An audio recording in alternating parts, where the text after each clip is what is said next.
viens de quitter Akorogo, ça ne vaut même pas 30 minutes comme ça. Ici à Kanawolo déjà, parce que la route est bien.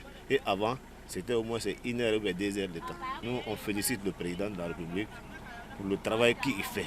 Avant, les cars nous trouvaient ici aux environs de 10h, 11h. Mais maintenant, à 9h, 8h30, ils sont là. La Côte d'Ivoire est en chantier pour la transformation de son réseau routier. Axe Divo-Guitry, Tieningwe-Mankono, Yamoussoukro-Tiebissou, Kani-Ferké, Caen, Boundiali et bien d'autres encore.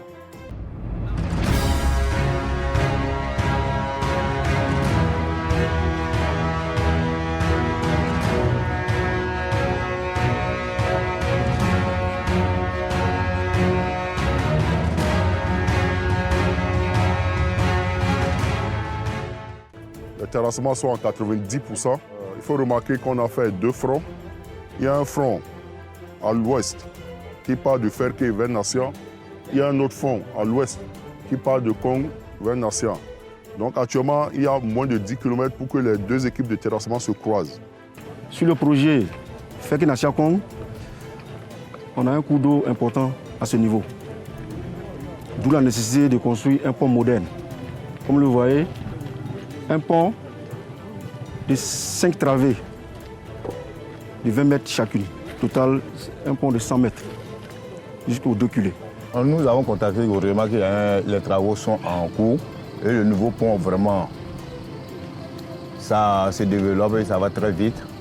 Et nous remercions beaucoup cette société, le gouvernement, surtout, pour ces travaux qui sont en train de faire pour nous. Nous sommes contents, vraiment, très très contents. Mieux que quiconque, le gouvernement a compris que la route est un facteur de développement. Alors, il fait renouveler son réseau routier. Cas de l'autoroute Yamoussoukro-Tiebissou, long de 37 km, et l'axe Ferké-Sédougou-Kong sur le dernier tronçon. Construction de pont oblige. Datant de l'époque du président Félix Houphouët-Boigny, le tronçon Kani-Boundiali, long de 135 km, est aujourd'hui en chantier. Divisé en 2 sections pour faciliter l'avancement des travaux, Kani-Fadiadougou constitue la première.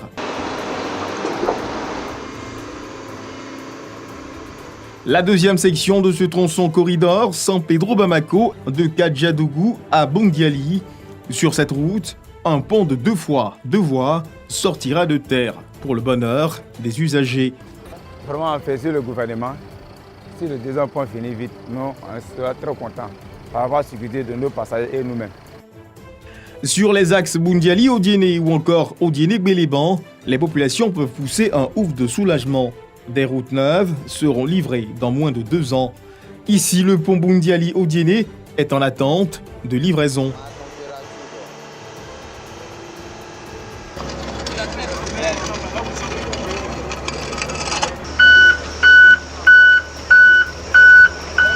Au nombre des chantiers de construction de routes neuves, la cité de Sindé-Matiali bénéficie de plus de 6 km de bitume. Après avoir visité plus de 11 chantiers d'infrastructures routières, le réseau routier ivoirien connaît une transformation, une politique dont les résultats sont visibles. À plus de 600 km d'Abidjan, le poste de police frontière de Koguénou. Ici, on est à moins de 5 minutes de Burkina Faso. À une quinzaine de kilomètres de ce poste, le commissariat de Doropo. Celui-ci viendra renforcer les troupes du poste de Koguénou en cas d'urgence. Maintenant, on peut dormir à la frontière, mais avant, on ne dormait pas à la frontière. On est obligé de dormir à Doropo ou à Bouna. Mais maintenant, tout est bien propre et que nous, on est contents, on est fiers.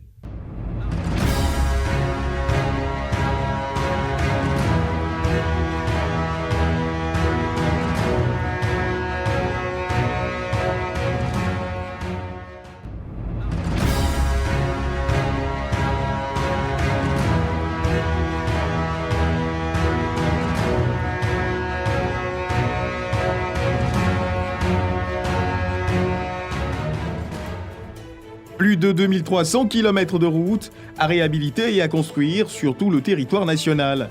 Ces chantiers en cours d'exécution seront livrés avant 2020.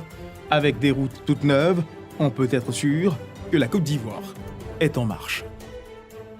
Augmenter la production, c'est bien. Transformer les produits agricoles serait encore mieux.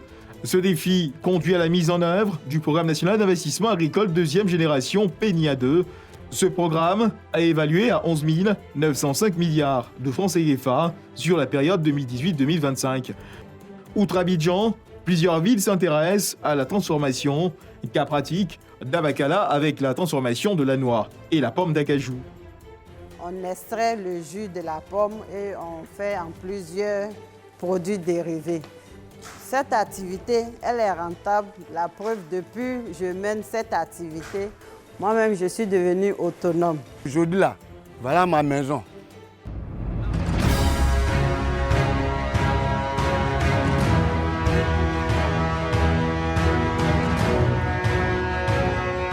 Le village attendait ça très fort longtemps. Donc aujourd'hui nous sommes très contents parce que vraiment c'est que nos rêves ont été réalisés. Au moment où on partait à l'école, c'est la paille qu'on allumait pour pouvoir étudier avec. Aujourd'hui, voir tous les villages, la sous-préfecture de Rofla électrifiée. Vraiment c'est une joie pour nous. Village de Toté, ailleurs dans la sous-préfecture de Djibrosso, dans le département de Séguéla.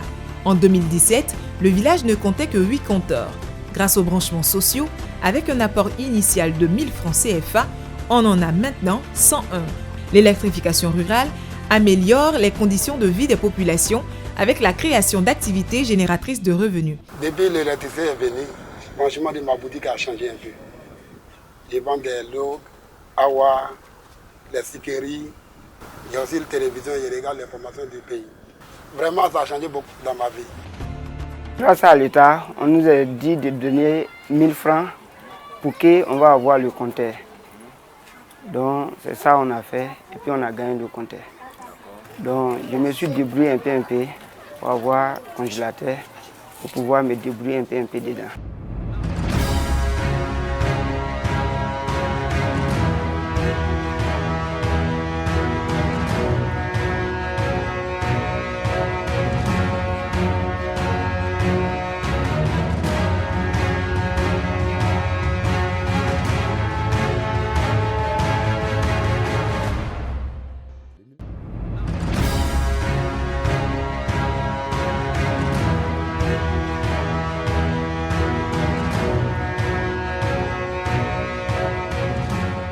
Avant, le courant n'était pas là.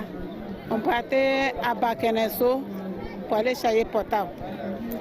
À une heure soleil,